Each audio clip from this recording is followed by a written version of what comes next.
Hello, everyone. Are we live now? I'm not. Hey, everyone. Welcome. My name is Marilyn Shannon, and this is the Breaking Free Show. And normally I'm coming to you from the studio in Raleigh, North Carolina, but I am in Florida taking care of my mother during this time. So I'm grateful to be here with you, and I'm grateful that Amnon is where he is in Raleigh and helping to keep us all straight. Hey, Amnon, how you doing? Doing fine. Thank you. I miss you. Oh, I miss you too. But it's I miss. okay. Down I there, know. you're better off, I think. I know. We'll be together soon, I hope, right? Yep. So I hope you're all doing well. And I know this is a funky time. And today's show is going to be spectacular. You know, it was planned way before we knew we were having this issue. And yet it couldn't be any more perfect for today. You know how that works, right? So just remember, anytime during the show, you can call into the studio at 919-518-9773. Or if you notice, there's a chat next to the video. You can put your name and nickname, whatever you like there, and you can comment, ask questions, you can participate however you like. And this is a perfect time because so many of us, well, many of us are home and doing all kinds of things that we haven't done before, had to do in a very long time. So if you have any of those questions, we're here to help. So let me introduce my guest to you today. Patty, welcome. Hi, Marilyn. Thanks for having me. It is a pleasure. Thank you for being here. Happy to be So here. tell everybody who you are. I'm a psychotherapist here in Boulder, Colorado, and I am also a best-selling author. My two books are out, and the third is on the way. And I've also created a piece of work that I'm calling authenticity architecture based on my background as a parent educator, an early childhood educator, and a psychotherapist and a program director. So it's really exciting to put together the pieces of my work um, and help people connect to their authentic self. And that's a very, very short, that's who I am. So I'm happy to fill in the Well, blanks. we're gonna explore more of who you are as we go into the show. So we have two specific main topics that we had chosen to speak about today, and they couldn't be, as I said, more fitting. So one is mothers in transition, but we at the time were talking about mothers in transition leaving the home, right? Mhm, mhm. Well, we're going to include that, but now mothers in transition are transitioning in some ways back into the home. Duh. And then families and communication, which I know we have a lot of questions about based on where many of us are in dealing with young children during times like this. So we have a lot of area to cover. So let's start with mothers in transition. So, Well, my first book, which is Living in the Shadow of the Two Good Mother Archetype, is based on my doctoral dissertation on women not feeling good enough in their role as a mother. And I was had found it fascinating in my work with women in my parent education and then psychotherapy practice. Similar theme. I can't get it right. I'm not good enough. This sort of thing. And so I researched women of teenagers, and one of the issues was soon they're going to be leaving home, and who am I separate from my kiddo? Because so often as a mother, our identity becomes our kids. And I could go into a whole long part of the dissertation around why I think and why I found happens, but the summary is we're learning so much about child development and how to parent in a different way from our ancestors. It wasn't until like the 1950s that we started researching how kids think. And so the parents that I was working with in the 80s, when I was a young mom, were saying the more books they read, the worse they felt. So what I discovered is there's this cellular memory of these old parenting patterns that create this unconscious repetition of the old do as I say, not as I do, you should be ashamed of yourself and that sort of thing. And parents are trying not to do that, but then they're swinging back and forth from permissive to authoritarian. And then there's this idea that I want to do it different. So I put my everything into making sure I do it different. And then throughout the years, I found women lost touch with their own identity because they were so concerned about making sure that they could give to their kids everything that they didn't have. How'd I do summarizing my dissertation? No, that was great. No, that's great. And I'm sure many people have the question of, yeah, we do it so different. Different doesn't mean right. Mhm. Different doesn't mean better. Different doesn't always mean good. It just means different. So we have to find our new we have to find our new norm. And then now we are back in the home. Right. So women trying to find themselves after their kids leave home, often they feel they have no idea who they are, what they want. So my work is really about mothers with kids of all ages, to paying attention to that. I do have some friends who have college students and they're experiencing, well, I thought we had the empty nest and now we've got a full nest. And like you were saying earlier, right now we're going through a different kind of transition. This is something that's never been done before this way. Um, and I think it's pushing the edges of so much of our social emotional relationships in different ways that we've never had to do before. So what are some of the things that you have discovered that you can help women with for, transitioning? What are some of those things that help women transition? And I am sure many of you know that I'll do shows about women, I'll do shows about men, and, but we're all the same. So much of the information, I should say, could be modeled by women for men and vice versa. And, because things are all different now. There are a lot of men that have been in the home that are now transitioning out. So, let's see how we fit all of this. So what are some of those things that you would be telling women? And that's a really good point about women and men, because again, I wrote my book I was a young mom in the 80s. I did my dissertation in the late 90s, early, new millennium. And the book came out 6 years ago.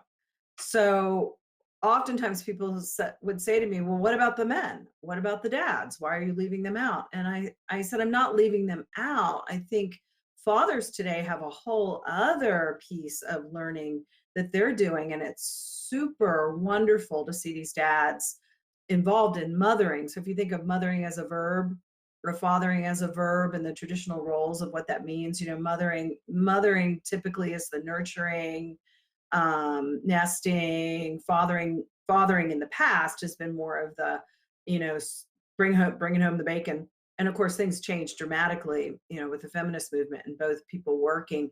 And so now people are taking on sharing those roles. So I think fathers experience similar to what I found in my research, but because I'm a mom and I'm a woman, and I think, there's just a different experience that women have in terms of digging up these pieces of themselves as a mother in relation to the way the world is changing. So I don't want to leave out the dads. I think, one of the things in my research was most of the women said I couldn't do it without my husband.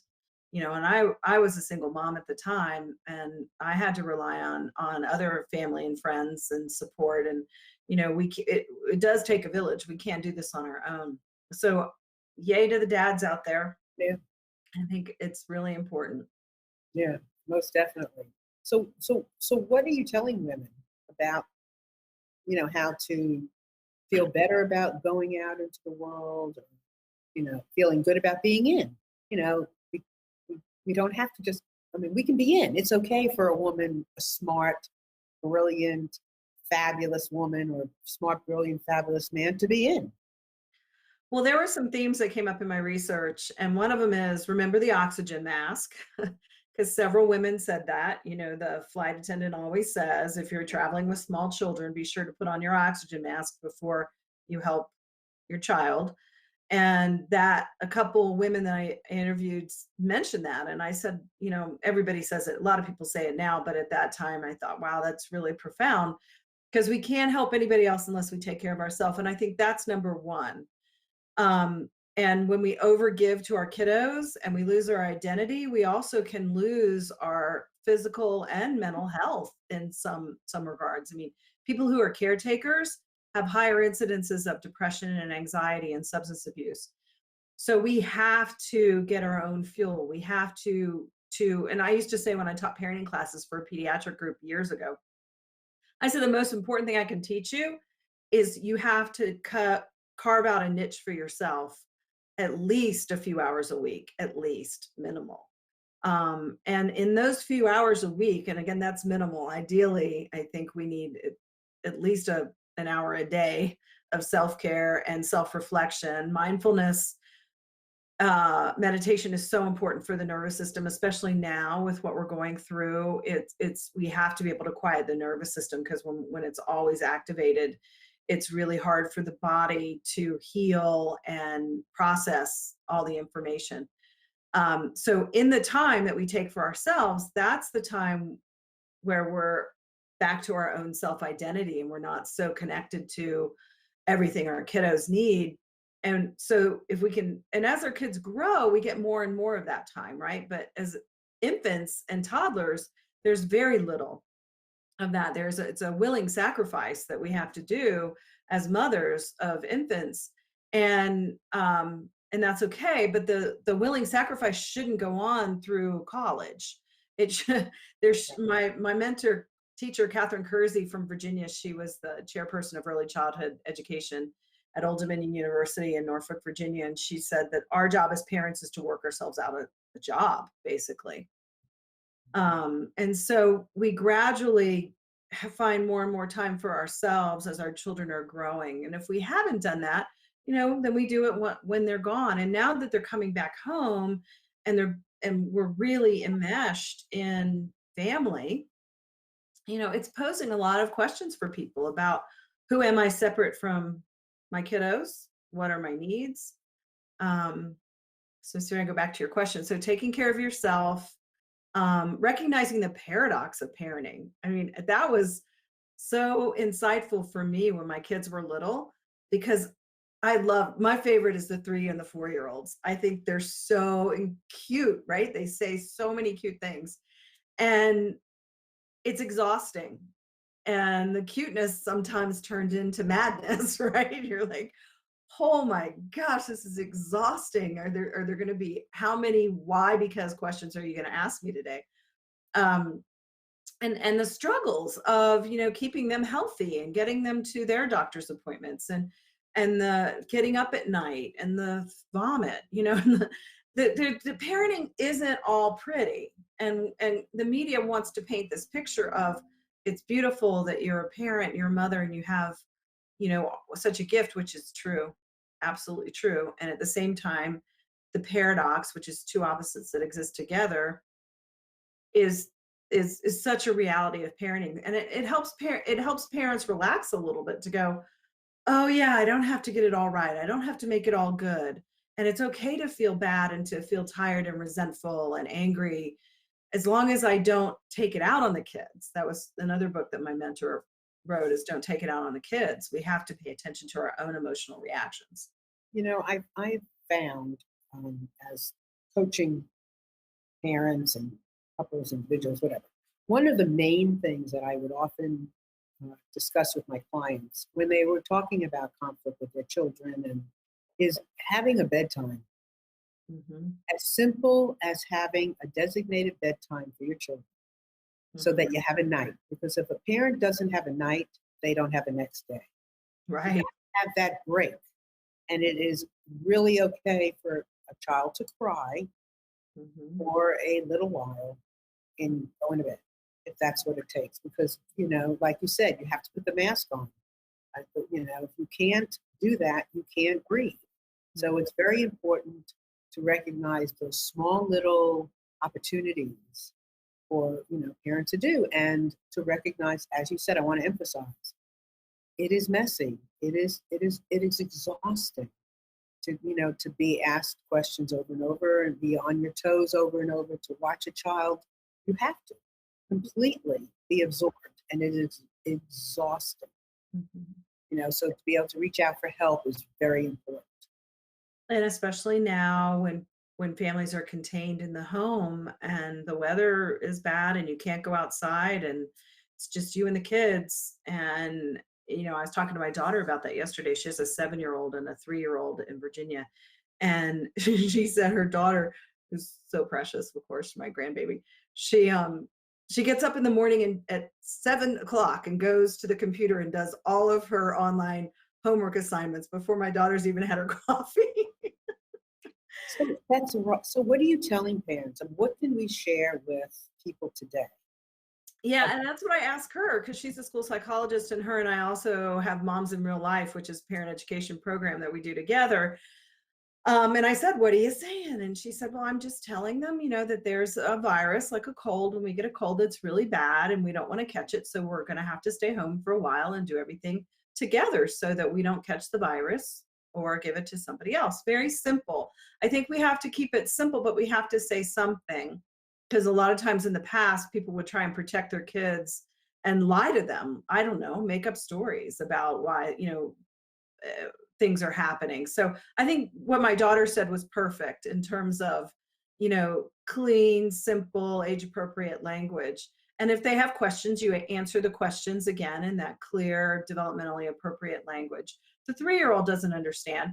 But, and I talked to my 7-year-old on Skype yesterday and I said, what's it like? She's like, oh, I don't know. Kids are so resilient. They just do their thing, they adapt. But we adults like our routine and our structure and our plans. And I think in some ways it's harder for the parents to manage. And so then, like my daughter said, they're so cute. Back to the paradox, they're just so cute, and they get bored. And when they're bored, sometimes their behavior is, challenging. And she said, I can't get mad at them, because they don't know. And I think, for people, and I said to my daughter, I said, well, you and I are in this field and we've studied this. I said, these families who don't know anything about child development, and they've they're having to learn how to manage all this. And it's really challenging. It is. So let's reiterate this again, keeping it simple, somewhat age appropriate. We don't have to give too much information. I think actually, before this even started, my 8-year-old grandson was being told things in school, and I think it was too much. He was told that what? My 8-year-old grandson was being told by teachers in school about this, and I think it was too much because these kids are really smart. Mhm, They are much more intelligent mhm, than I was at 8 years old. I mean, mhm. 8 years old, we were running around outside and all that stuff. Now they're on the internet, they're reading, they're doing things that we didn't do. I think we have to keep it somewhat age appropriate. Definitely answer some of their questions. You know, not put the fear of God in them, Mhm. and handle it in a way that when we get done with this and get to the other side, we have even healthier kids Right, right. than when we started. Healthier being that we are looking at, we're together, we're eating together, we're playing together, we're watching movies together, we're spending, what's the most important thing at the end of the day? Right. And there's another paradox, isn't it? Where we've been so busy and trying to keep up with all the demands of our stressful lives.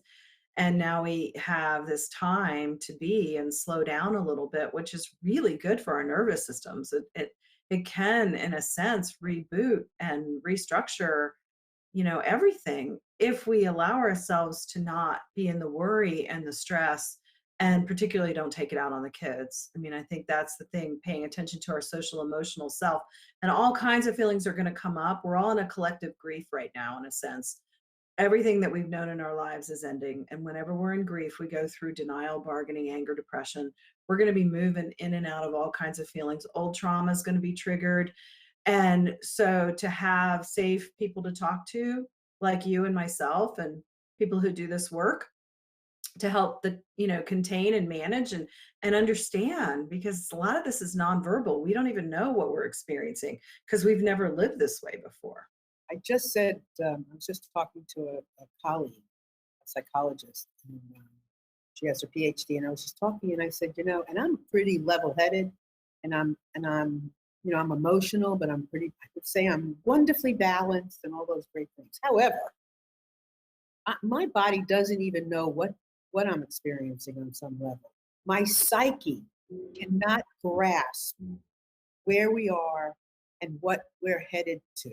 I have no concept of any of this, and my body is experiencing, it's having its experience, but at the same time, it's not pre-worrying, because I don't even know what to worry about.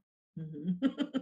I mean, literally, I seriously don't know what to worry about. I mean, so it's like I'm suspended a little bit. Mhm. And maybe there's other people out here that are feeling something similar. I think we're all feeling a lot of things. And I think, again, the paradox of in our busy lives, we haven't had time to feel.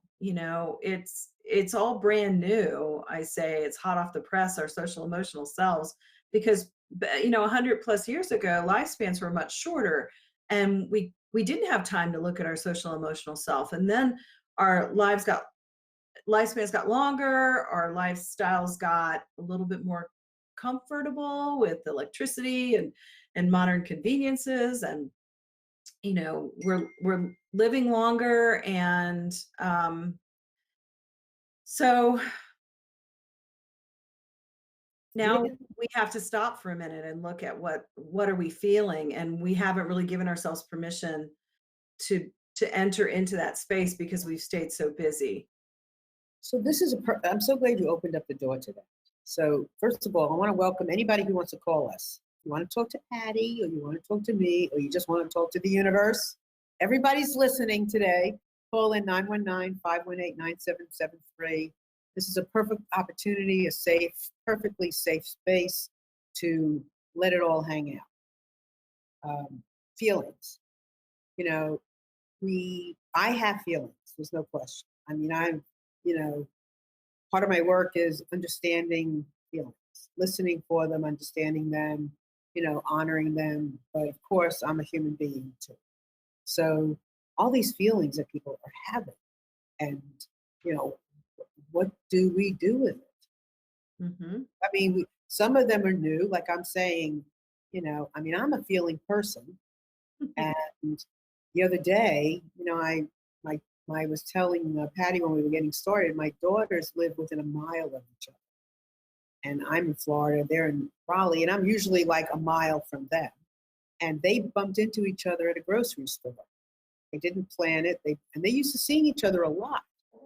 And they saw each other and they were like, my long lost sister. And it broke my heart. Yeah. In that moment, I had this pang. And, I'm having pangs. Hmm. And I'm acknowledging them. I'm not burying myself in a box of cookies. I'm acknowledging, But if I did, I would be okay with it, because healthy excuses to eat a cookie right now is okay, or ice cream, whatever people are desiring. It's, okay. Well, what do we do with all this? Yeah, such a good question, right? Our lives are never going to be the same, because that's the big question. Um, I think people are going to ask big questions. And back to the collective grief piece, when we're in grief and loss, we usually start asking those bigger questions, don't we? Like, what's my life about? How am I going to go on without this person?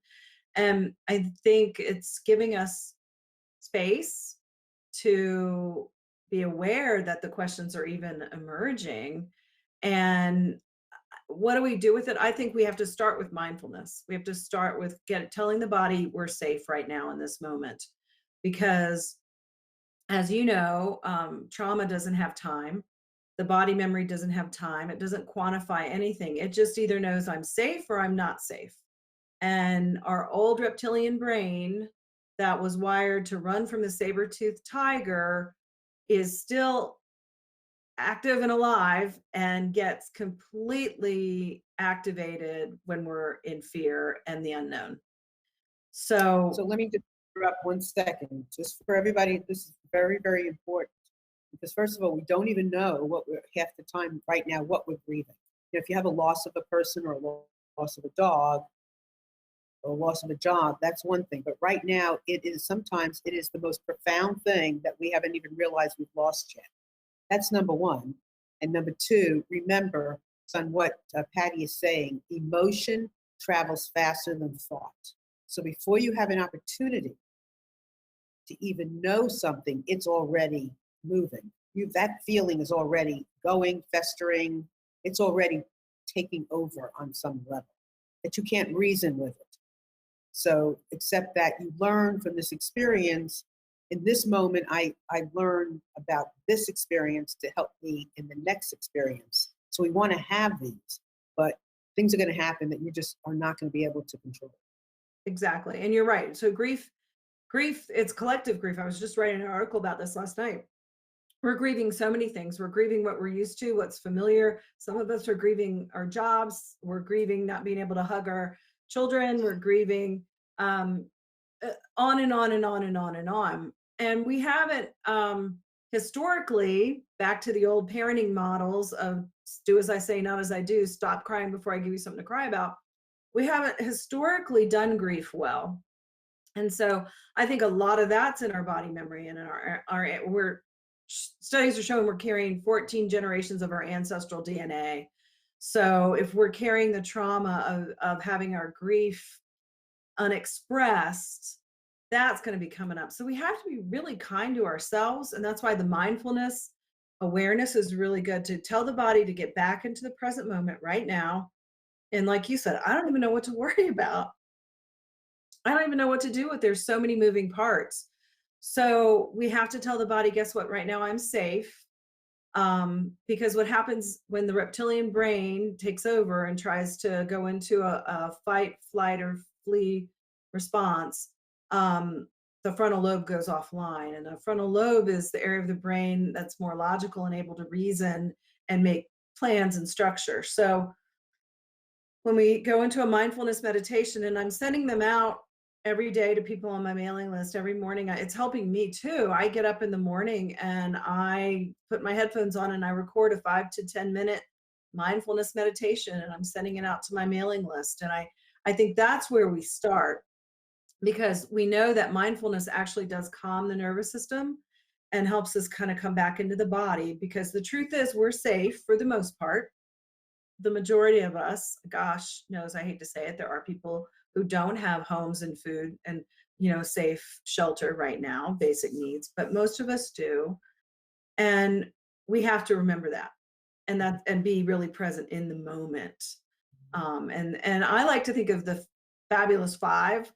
Think of five things right now that are safe and that are comforting, like my cat, or the sunrise, or the birds. It's springtime now, and the birds are singing outside the window, or cooking. I was writing about this when I was cooking corned beef and cabbage, in the crock pot, and I was smelling it, and so giving my body that experience of safety and comfort right now.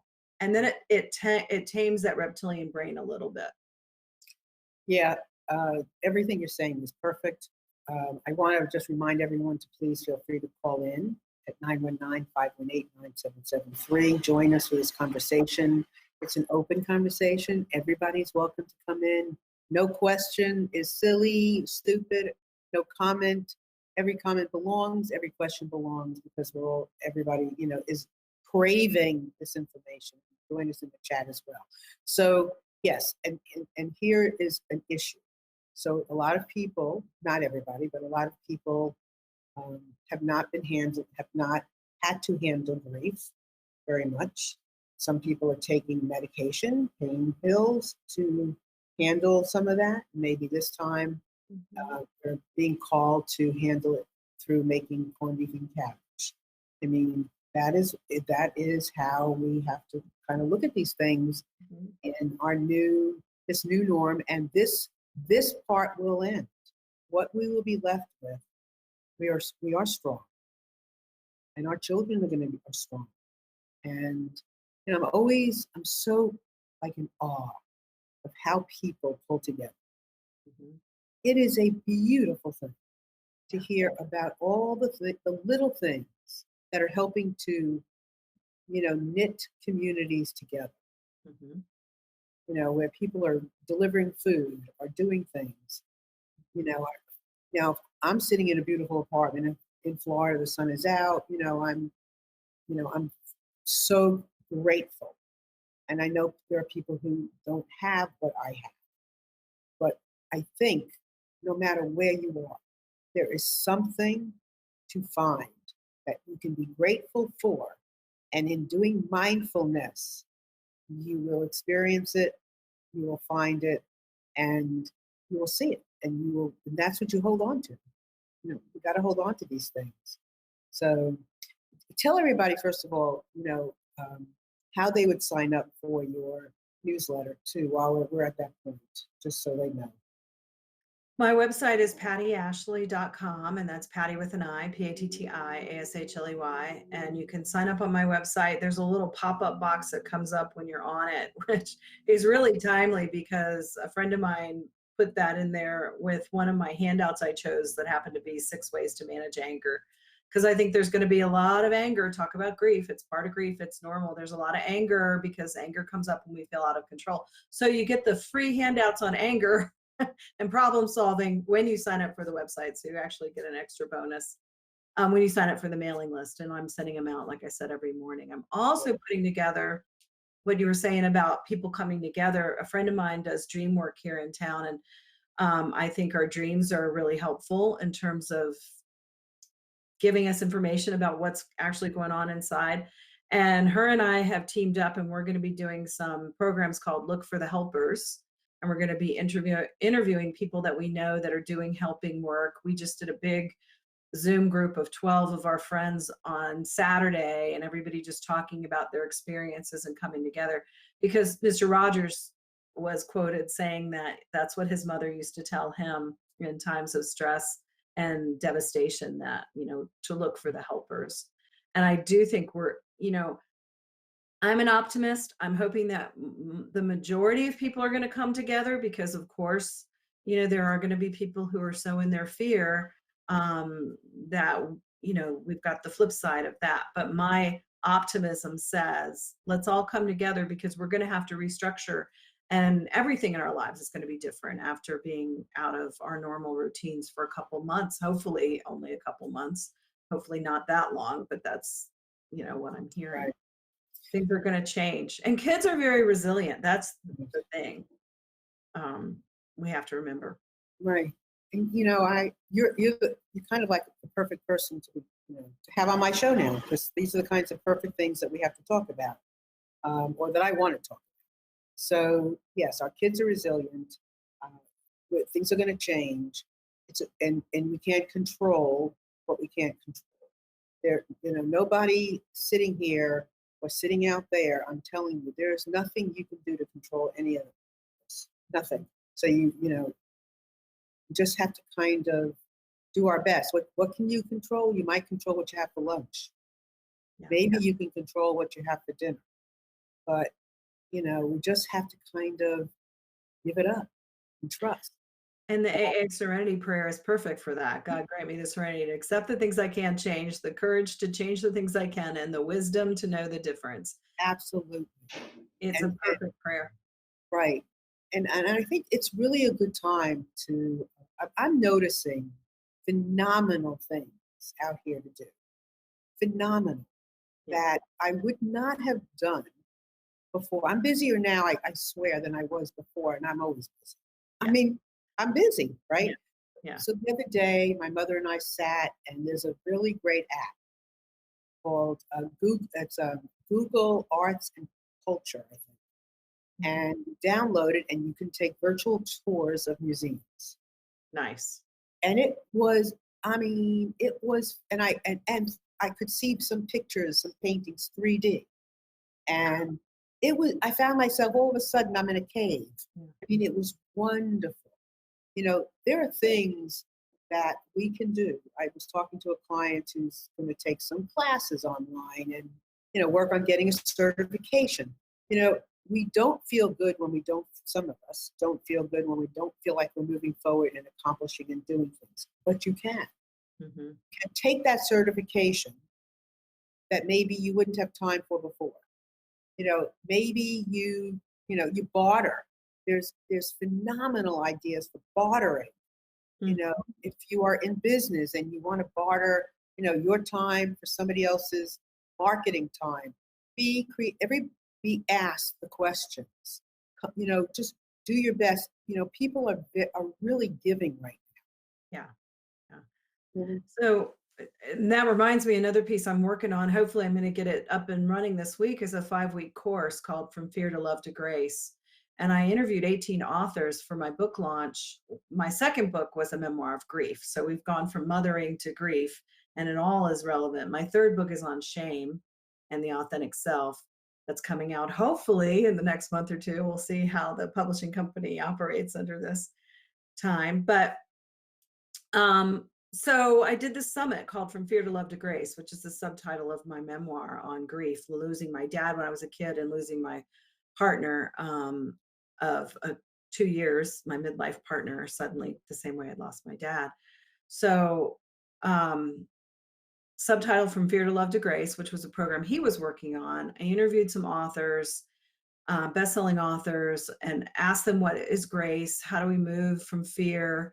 And so I'm putting it all together with some of the things that we've talked about today into a 5-week course. So I'm hoping, talk about being busier than we are on normal days. I'm hoping to get that up and running. It is going to be free for now. And because I think you're right, we have to look for the helpers. We have to come together and support each other. And I feel like I've learned so much from my life's work that I'm hoping it's going to inform other people now, when they're home and trying to face things that they've never experienced before. And so much of that emotional content that we don't know what to do with is emerging. Yeah, I totally agree. I say a lot of times to clients, when you go with the flow of the river, there will be people along the way that will lend a helping hand. If you go against the flow, watch out. So, Right. but if you go with the flow, if you morally are doing things correct, and you can tell yourself from today to tomorrow you're doing something right, but when you really know you're not, you're not. Right. You got to get. This is a time authenticity. This is a time, like Patty talks about being authentic. This is a time to really be honest with yourself, not hurtful to yourself, but truly lovingly authentic to yourself.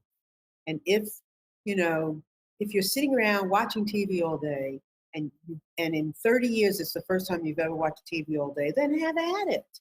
Watch TV. But if you have something else that on your mind that you want to do it. Reach out to somebody to help you, to keep you to push forward and not, get discouraged. But be honest. I mean, there are plenty of things that we can do now in preparing ourselves for the next. Well, and the interesting part too, Marilyn, in my research that I did for my third book, which is called Shame Informed Therapy, it's actually for therapists. Brene Brown made the word shame kind of mainstream. I think people still don't quite understand what it means, but what I've come to learn what it means is that our neurobiology has this belief that we're not lovable and we're not good enough. And that's what runs the show and creates the story that we make up about how we need to get love. So a lot of the stories that we've been in of, getting successful careers and, accolades and all of this in order to feel a sense of love is not how we feel love. How we feel love is a neurobiological experience of feeling love, which is why what I mentioned earlier, the mindfulness and the Fantastic Five, find some comfort. And the body in the moment goes, oh, this is good. I am enough. But we also have learned about neuroplasticity in the right brain. So the right brain is our sensory side of our brain, and that's what develops in the first 3 years before the logical side, the left brain. And that's where these feelings of being enough get formed. So what we've learned in research recently is creative arts, anything right brain actually can create new neural pathways that say, I'm safe. And then those neural pathways that say I'm safe really give us the true story, which is I am lovable, I'm born lovable. But many of us have created all these other stories. How many people say, I'm never going to be good enough, I'm never going to get it right? And we've been stuck in the story, and now we're stuck with ourselves and our homes and our families. And we have an opportunity to get out the art, get out the paint, dance in your living room, sing, play music. If you like any of that, highly suggest you get it out and do it with your kiddos, because Right. kids do that so easy, right? The good educational programs have tons of creative arts and music and dance, because that's really what heals the body. So again, we're back to the paradox. I find it fascinating that people are like you're talking about, the going to the art museums online, and people pulling out art supplies. I even saw something online that there's some art stores that are shipping supplies to people, art supplies, paint, and different experiences. So give yourself permission to exhale and enjoy that, and realize that that's actually going to help you rewire that brain for safety as we move through whatever the next phases Right. are of restructuring. Absolutely. That was beautiful. And keep in mind that the stories that gave us our confidence are changing, Mhm. right? Stories that patted us on the back, the places we went, the people we saw, the things that we did, we may not have right now. Yeah. It's very important to find and create new stories, but the person inside of those stories exists. Yeah. That person that was accomplished those goals and did great things and was somebody's best friend still is there. It's just the makeup and the clothing and the earrings may change, Right. but that person is still there. And yeah, I love just take advantage of anything and everything you take advantage of. You know, these classes, I mean, and there's so many out there. People are being phenomenal. I saw that Audible, and I love audiobooks. Audible is offering free streaming of books for every age, children, young adult, teenagers, whatever, all the way up, and then the classics. Yeah. I mean, when do you ever get a chance to sit down and read or listen to a book that's 100 hours? I mean, when you find that time in your regular life, you tell me, because I certainly haven't. But now, Right. you know, Yeah. and like I will sit with books like, and I want to learn from the books. I love reading memoirs or things that I can learn from. But I also love new words. So I like, okay, I'm preparing myself for more writing. So let me look. So when I'm listening to books, I tell myself, yeah, I love them. I love the stories. But I'm also learning new words. And I'll take the new word and write it down somewhere. So I'm building my vocabulary. So everything that we're talking about is for good. Everything there is, if you practice cooking now or you do it, it is all for good. Mhm. Whether it's making us, helping us, not can't make us, helping us be more sensitive, or waking up our sensitivity or creativity. We're all creative beings. So here's our time. And back to the paradox again is, yes, I agree. All of those things are happening at the same time. We're pushed our emotional edge too, of what's not familiar, and the grief, and the fear, and the unknown is happening at the same time. All these opportunities for different types of growth, and literally rewiring our nervous system and our brain. It's both and. It is, because those neural pathways, that Mhm. we have a pattern with them. They know, here they are, same old pattern, same old thing. What we're doing now Yeah. is we are creating new pathways. Yeah. you know, and it is a challenge, and it is going to be interesting, but we can do it. Yeah.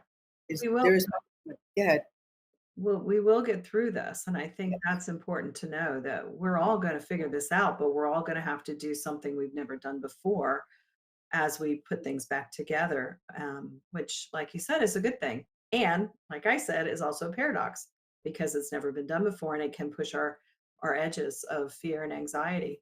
But right. And I think one of the things I think is really important for us to mention is, yes, there are plenty of women, men probably included, that are home parenting themselves. And some of the things that we're talking about you may look at and say, I don't have time for that right now. I'm just trying to keep my 5-year-old and my 8-year-old busy all day long. And I know that. But they will fall into a pattern too. It is very important for everybody to have a schedule. Yeah. Really important. Yeah. That you get up at the right time, you go to bed at the right time, you eat. Not that you're a machine and there's no leeway, but I run meetings a lot, and I'll make sure there's time in the meeting for laughing. For the side talk. Not that the side talk is going to happen all the time, because if it does, then we'll have no meeting. But that there's a balance. Make sure you set that up now. If you haven't already done scheduling, Patty, right? Yeah, Is that correct? absolutely. And again, that helps get the frontal lobe back online to have some sort of structure and rhythm to your day. Yeah.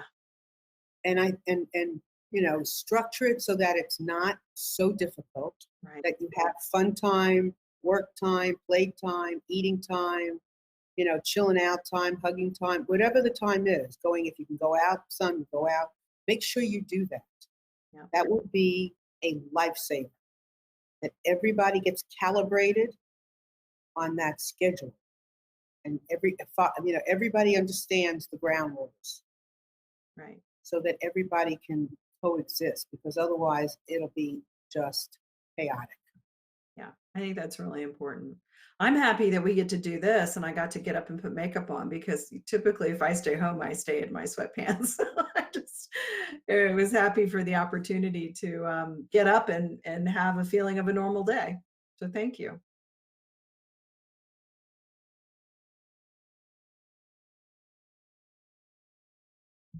What happened to Marilyn? Yeah, I'm here. Oh, There we kind of froze there for a Whew. minute. Okay. Isn't that bizarre? I've been here the whole time, and then all of a sudden. Well, I what were you think the saying? internet's pretty overloaded these days, I would imagine. What did you just say? I didn't want to miss what you just said. I forgot. I don't know. I was talking about. that you were thankful to get up and put makeup and Oh yeah, I was thankful to get up and put makeup on, because when I stay home, I like to stay in my sweatpants. So being able to be online with you today and get dressed and feel like a normal day was helpful for me, to feel like, even though I'm home, I'm working. So maybe that's another really important thing to remember, is to get out of your pajamas.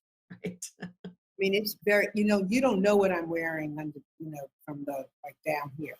I could be wearing a nightgown. I am not, but I could. But, make a point of getting dressed. Do your nails, do your hair, and shave, unless this has been an opportunity you've always wanted to have a mustache and a beard.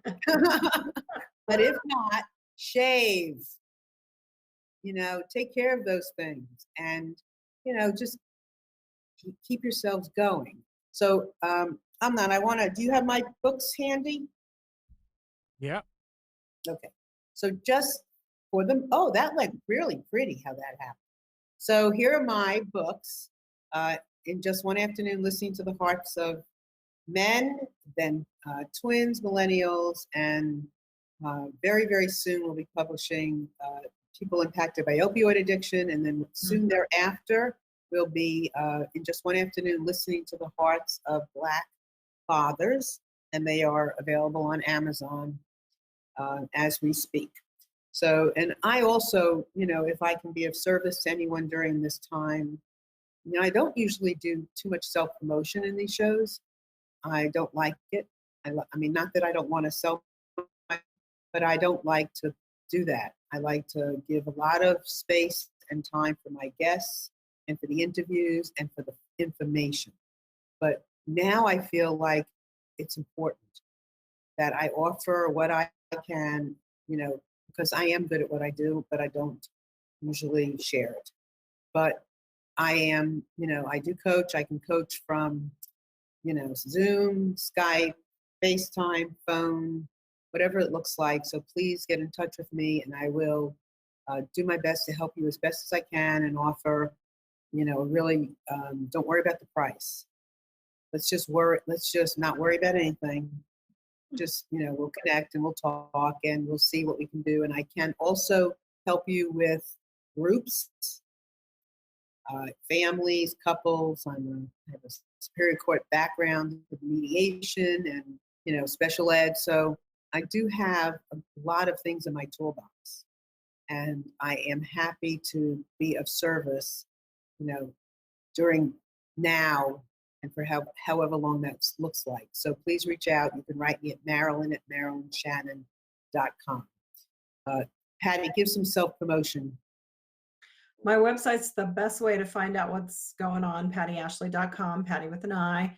And you'll get information if you sign up for my website about what I'm planning, because I'm still getting it all nailed down, and it should have it on my site in the next week or two. So keep your eyes open for that. I should have it on my website. My books are on my website. And yeah, and I'm also available for online and phone appointments as well. So I appreciate you, Marilyn, for offering your services. I think there's a lot of people out there that really need to talk about this, because it's a lot, like we've been talking about, so many things that are new and different in our social emotional awareness, and to have a safe place to share and tease out is crucial to getting through this. It really is. And, there's the opportunities are sitting there. They're just going to look different. I've been doing a lot of things on Facebook too, and opening up lots of conversation. Because I think it's really important that we talk. Yeah.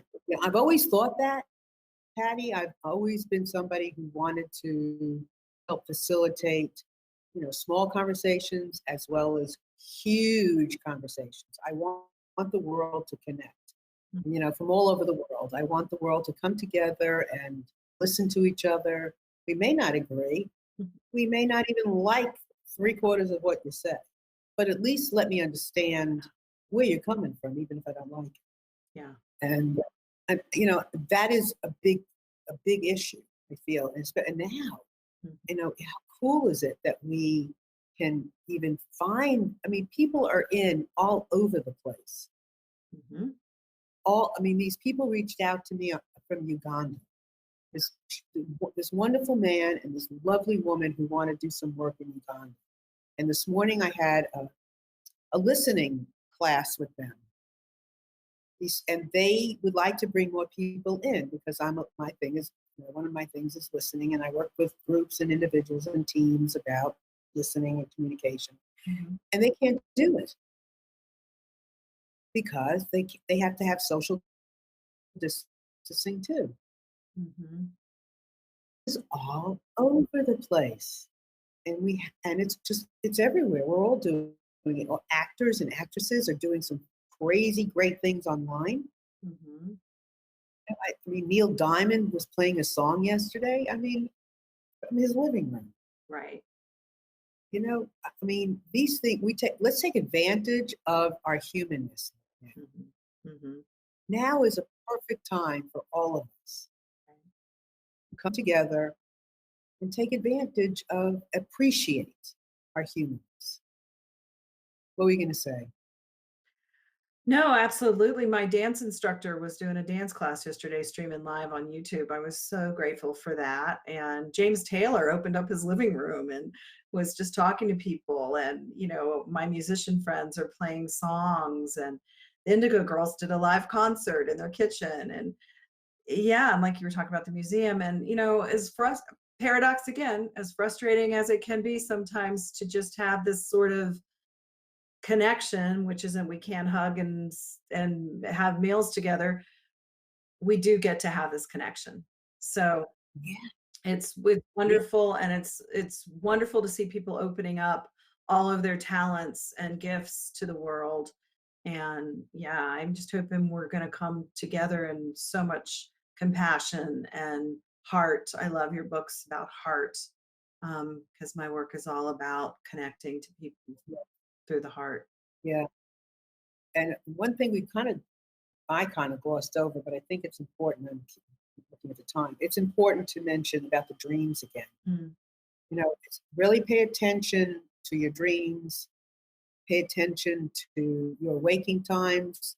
attention to is everything as much as you can. I've been doing dream work for 30 years, and I think it's 'Cause fascinating. your dreams will share, they will.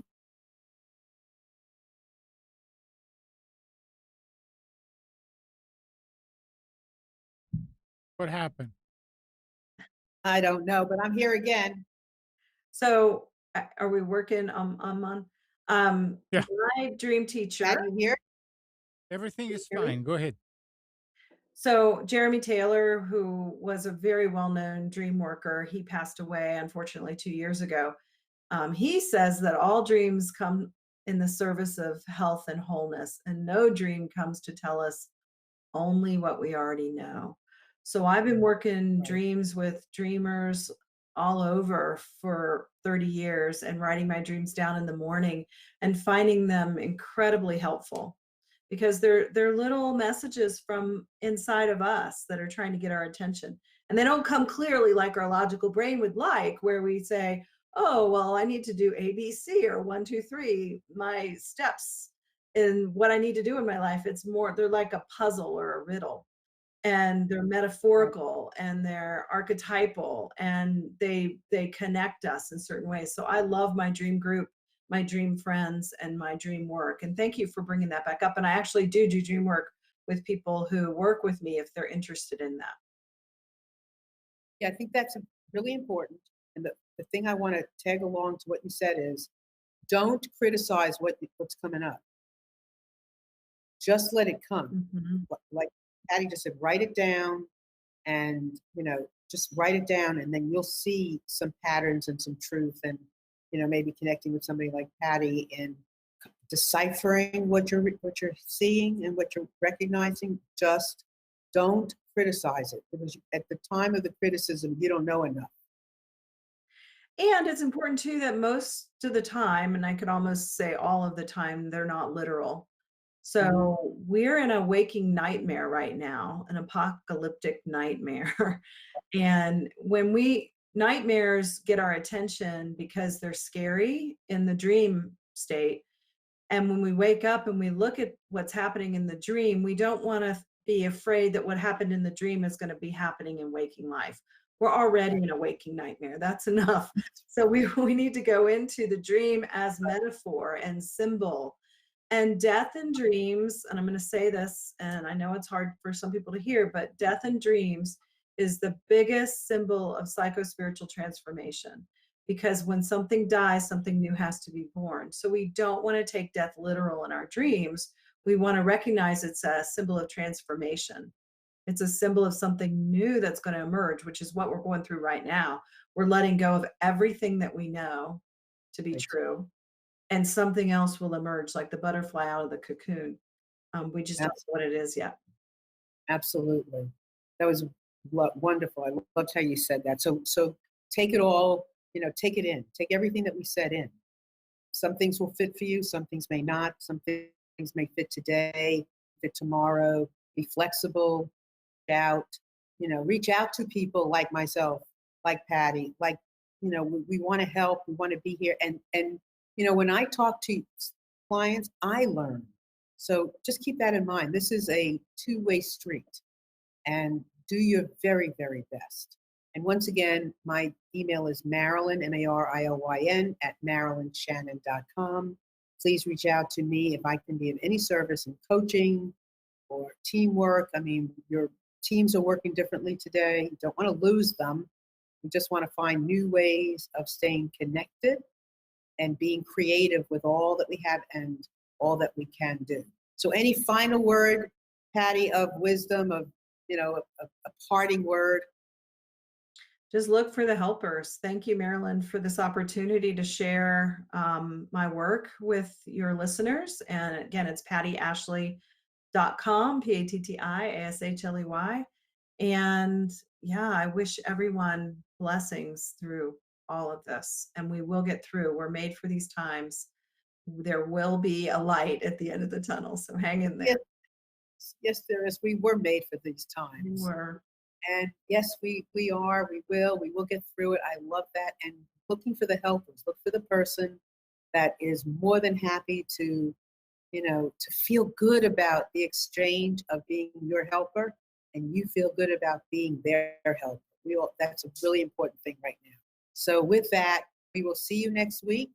And we'll all have lots of new stories to share, I'm sure. Please find me on Facebook, and my website is MarilynShannon.com, and Marilyn listens, and I am right here. So let me hear what you have to say. Mwah. Bye, everybody.